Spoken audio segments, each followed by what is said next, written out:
Assalamu alaikum wa rahmatullahi wa barakatuh. I want to welcome all of you tonight to a special class.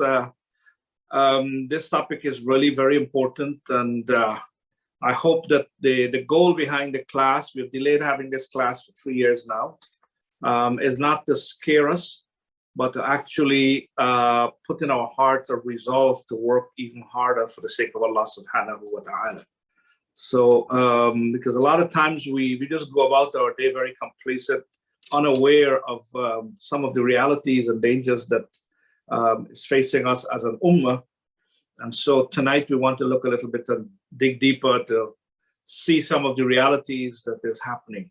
I want to say from the very beginning that during this class, if there's any group or organization or country that we criticize or speak negative of, it is not because we have any ill intent, but we're just trying to explain the reality as we perceive it, inshallah.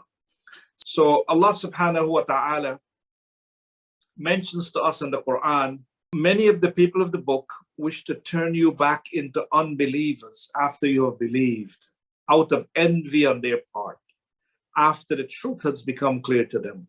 But pardon and overlook until Allah brings His command. Allah has power over all things. The Christians and Jews will not approve of you unless you follow their creed. Say Allah's guidance is the guidance. Should you follow their desires after knowledge has come to you, you will have in Allah neither a guardian nor a helper. And so Allah subhanahu wa ta'ala in these ayats makes clear to us that the Christians and the Jews, the people of the book, they will never be happy with you. They will never treat you as their equal until you follow their way. So they are not your friends in the sense of supporting and trying to be part of helping the community. They are only out to try to turn us back into worshiping 3-in-1 and worshiping idols and all these other forms of stuff. So it's very important to understand. Now, in the old days, Islamophobia used to be called, this has been going on in terms of attacks against Islam from since the time of the Prophet sallallahu alaihi wasallam. We used to refer to those people as Orientalists, but all through the history of Islam have been people who have been engaged in trying to qualify themselves to attack Islam and bring it down. The definition of Islamophobia is, a phobia is like an irrational fear of something, where it's not based on facts, it's based on an emotional fear, and it doesn't have any rhyme and reason. So it's an irrational fear or hatred, aversion to, or discrimination against Islam. That's Islamophobia, or people who practice Islam. A longer definition, Islamophobia is a fear, prejudice, and hatred of Muslims that lead to provocation, hostility, and intolerance by means of threatening, harassment, abuse, incitement, and intimidation of Muslims and non-Muslims, both in the online and offline world, motivated by institutional, ideological, political, and religious hostility that transcends into structural and cultural racism. It targets the symbols and markers of being a Muslim. And so, in essence, it is this fear of Islam and Muslims that so many people have developed. And so we have large swaths of population and people from different groups who actually thrives and peddles Islamophobia. There's a lot of money to be made. And so where does this Islamophobia arise from? Why are people becoming so Islamophobic? It is because there are groups actively involved in promoting and trying to make sure that others develop that same hatred for Muslims.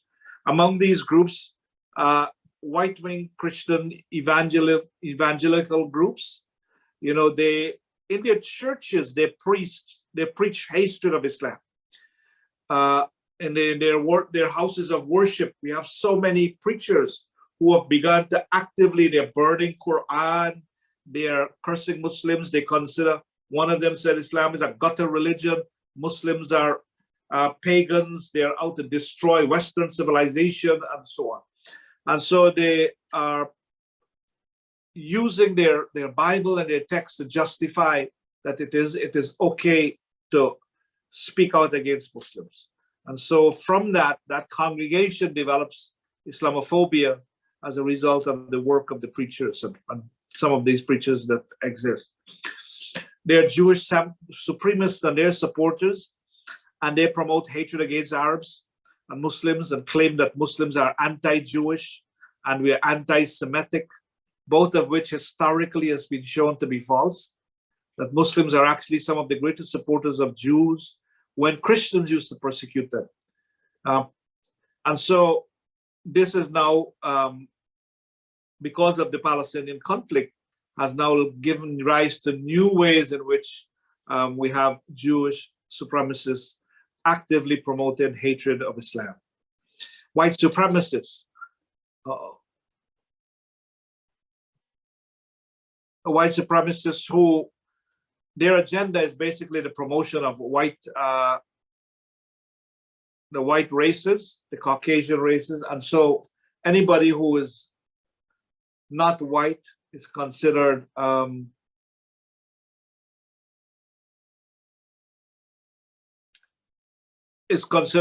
to be of that chosen race, and they believe that God is the one who have approved the white race, and so they vehemently promote hatred of every other race except the white race.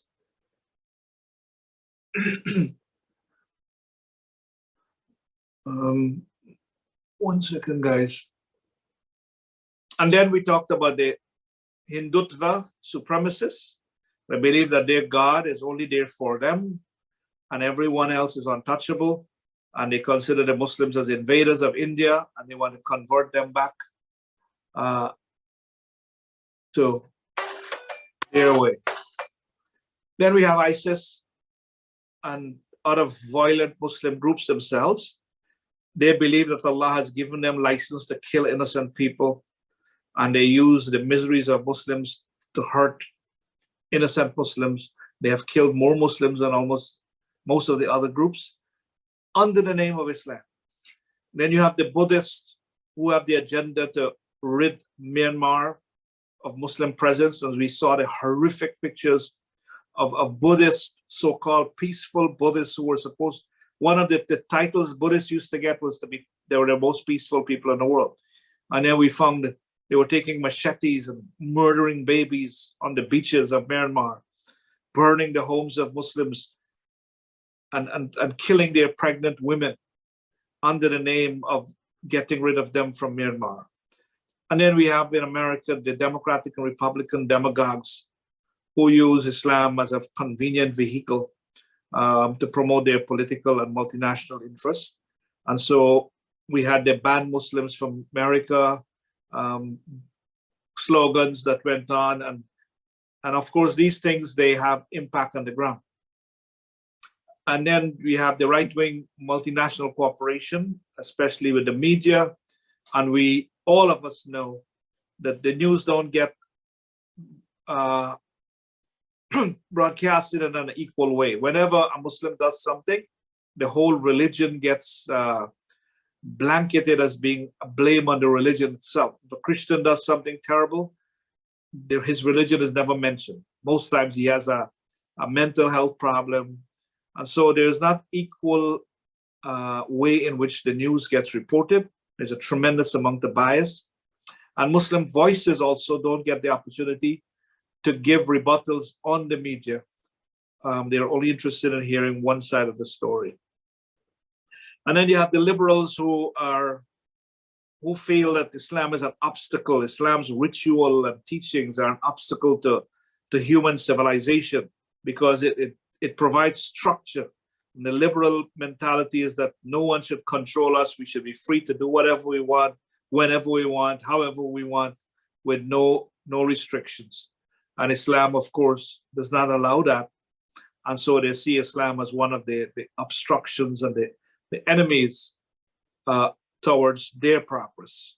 And then we have many countries that have developed very Islamophobic attitudes, like, for example, in France, in which they, and of course, India, which we talked about.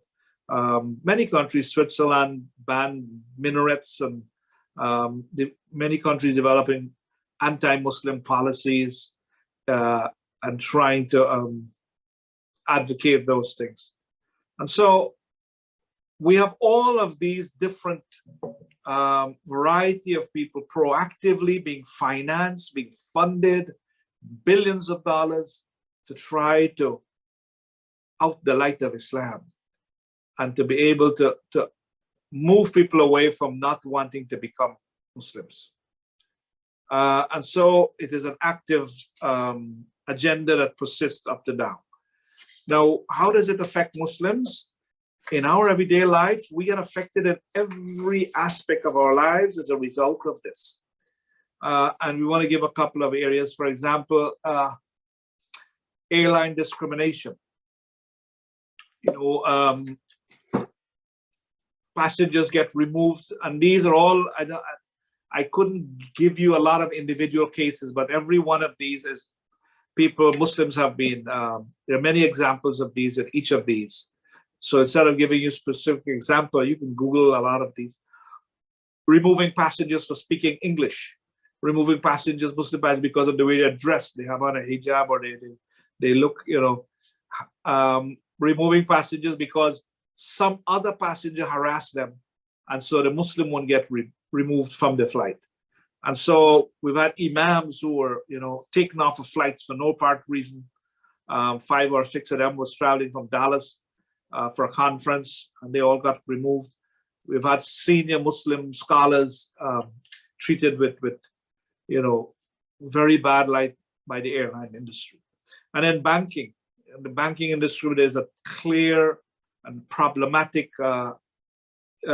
bias in terms of they remove your account, your Venmo, your Zelle, your money transfer, your Western Union, all of that stuff. They just close your account without any reason. And they discriminate based on how they perceive you, what religion, what ethnicity, and all of that continues to exist.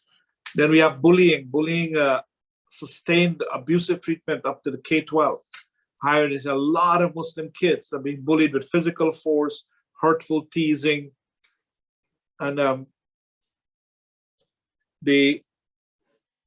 intimidation, not only by students, but by teachers who are supposed to be there to protect the rights of the student and participate in it as well. And so we have many cases of this as well. And then you have denial of service that happens where businesses take it upon themselves to discriminate and to deny Muslim service, like restaurants. You go to a restaurant and they refuse to serve you because they see you as Muslim. And so those things go on very much. And if someone comes in with a hijab, they may deny them service because of the way they're dressed. The educational discrimination exists in the curriculum. There's an Islamophobic school curriculum that is being developed in a lot of schools and being taught to students. And the failure to accommodate a reasonable religious request for praying or time off for their Muslim holidays. This is a problem as well. So this occurs again, and our students bear the brunt of that. In the area of employment discrimination, which exists tremendously, where employers get discriminated based on race, age, 1 second, I'm trying to log in with something else here because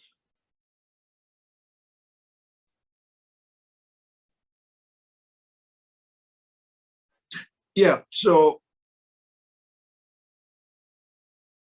employees refused to, there was many cases of professors being fired just for being Muslim. And the environment in which Muslims get to work in becomes very hostile, targeting Muslims, calling them all kinds of names and abusing them because of their religion, not allowing them to even have basic religious rights. And so all of that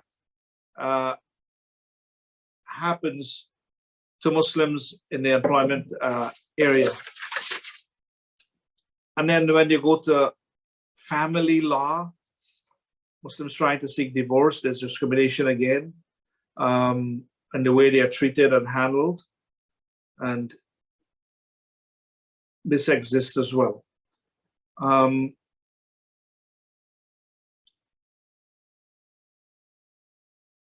The other issue which happens a lot is the FBI, law enforcement, comes and wants to speak to you as a Muslim, and then when you try to, and then there's some sense of intimidation that takes place, you know, with the way they do this. And if the Muslim is not educated enough, you know, they take advantage, and sometimes we have many cases in which they abuse the rights of Muslims in the way they deal with them. They approach them at work, at school, in their home, wanting to speak to them and wanting to conduct searches that without necessarily authority. So that happens. Even asking Muslims if they can spy on fellow Muslims, you know. So actually, among the Indians, they've been using Hindus as a way, as people who can spy on Muslims as well. And then you have First Amendment rights constantly being abused, violation of the individual's right of freedom of speech, which is supposed to have been for everyone. But if a Muslim tries to utilize their freedom of speech, it becomes a huge problem. And so I'm trying to get this other Zoom while I'm talking. Sorry, guys. Because my thing is showing 2 minutes left on the iPad. The hate crime and hate incidents is so much that exists in our community, in which people get randomly attacked just because they are Muslim. And this unfortunate situation continues to exist.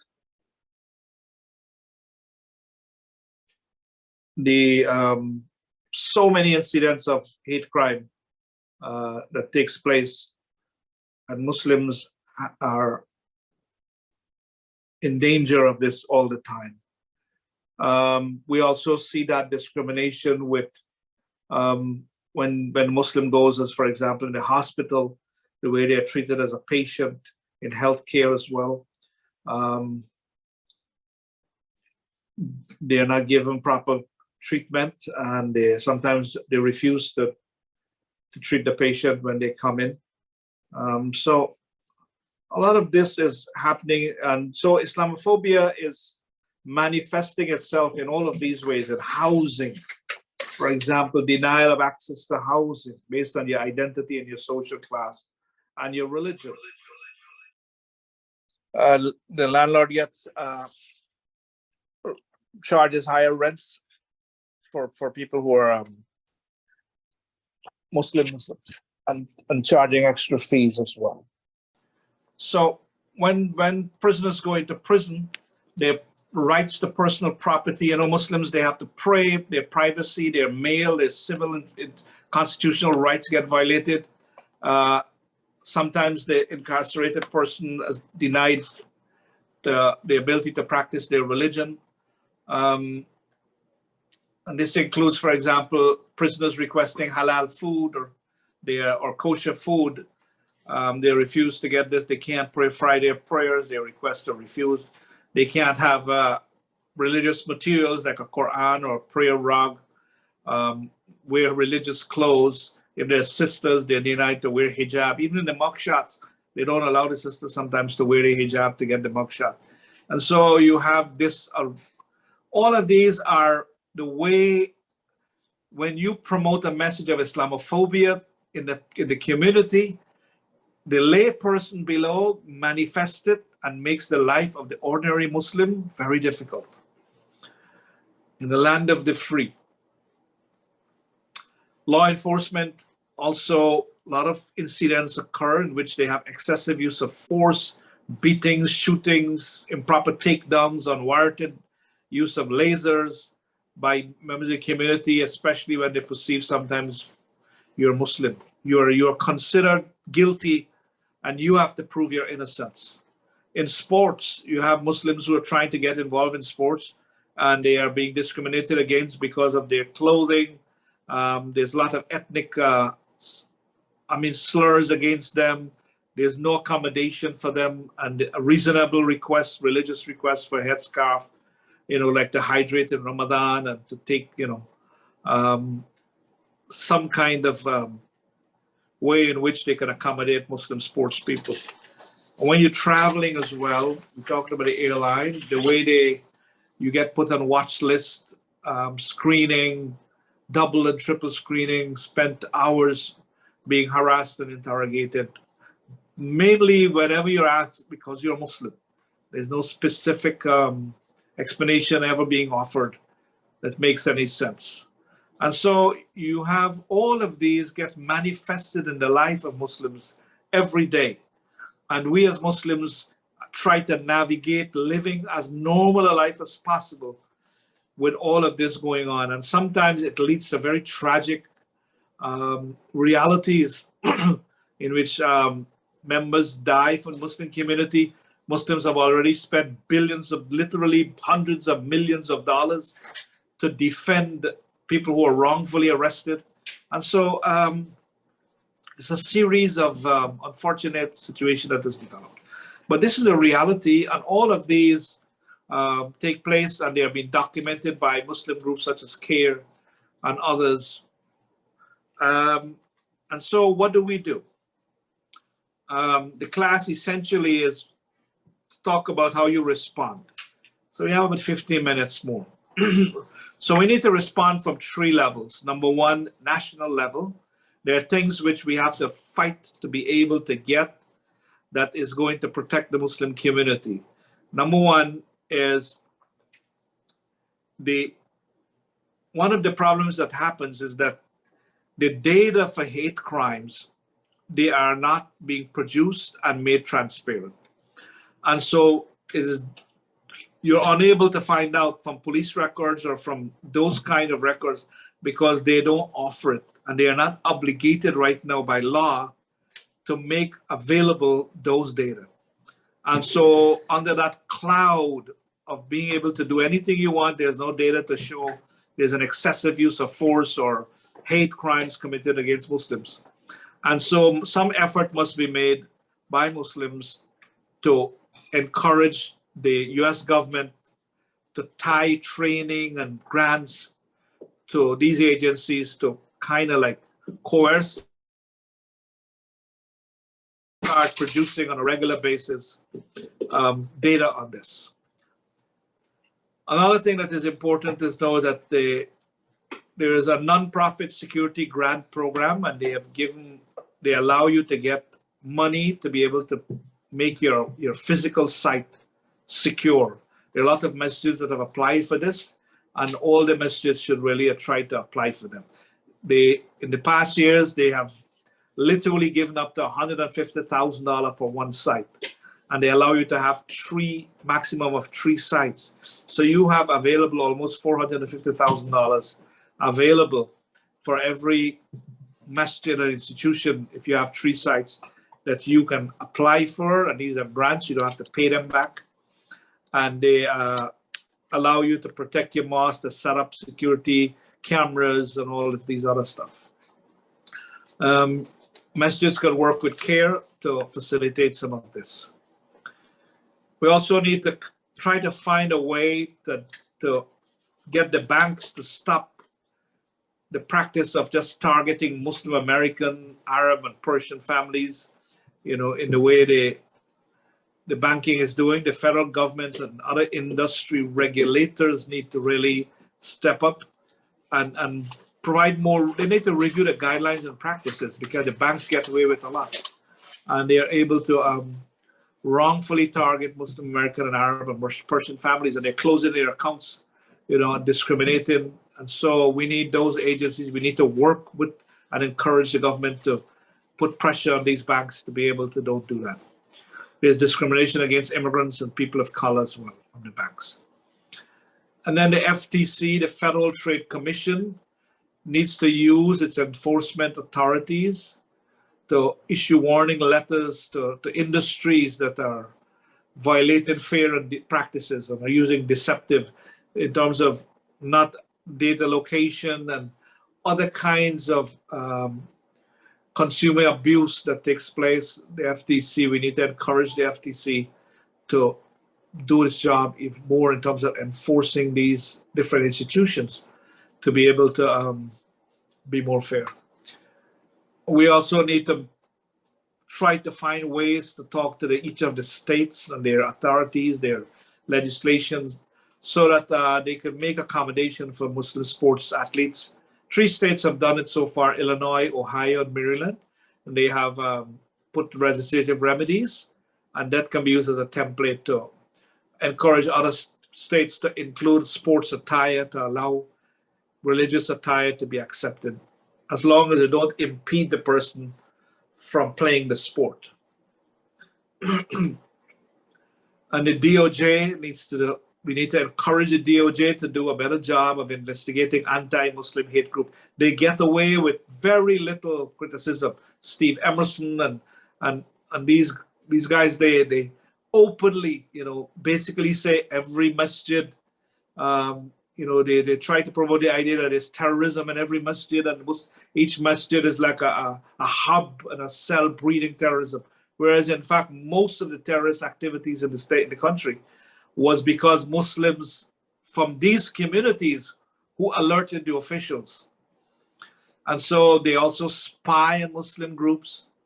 And so the DOJ, we should work in trying to get them to don't allow these hate groups to thrive in the way they're doing. And then we also need to make sure that Congress, do a better job of monitoring the overreach that takes place by law enforcement,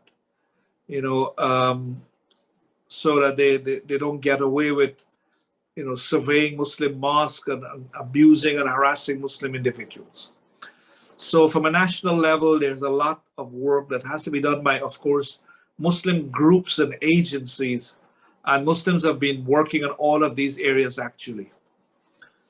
On a local level, the way you can push back against Islamophobia is, first of all, each masjid needs to set up a committee, a team of people that will deal with Islamophobia in their masjid.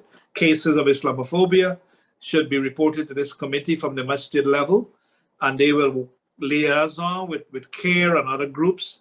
And so it is important that each masjid have an Islamophobia committee. I think it's become that important and that relevant, because a lot of the Muslims get harassed and they just sweep it under the rug and they just go on with their lives and they don't bother. But it's important that we address it, and because it will not get stopped. Each masjid should educate their community as to what to do when they encounter these situations. So there must be an education provided. Each masjid should make sure that their masjid is secure for the members, because we've had lots of cases where masjids get burnt down, masjids have bomb scare, masjids have white powder being placed on them, and so many things that happen. So masjids need to make sure that they are secure for their members. And the masjid should coordinate with each other. So if an incident happened in one masjid, it should be immediately communicated through a network so that all the other masjids are aware that this has just happened. Because we also have scam artists as well.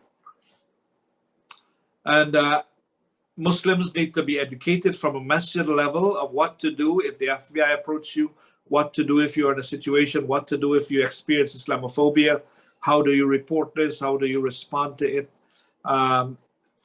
So all of these we can do on a local level. Also assign specific person to talk to the media.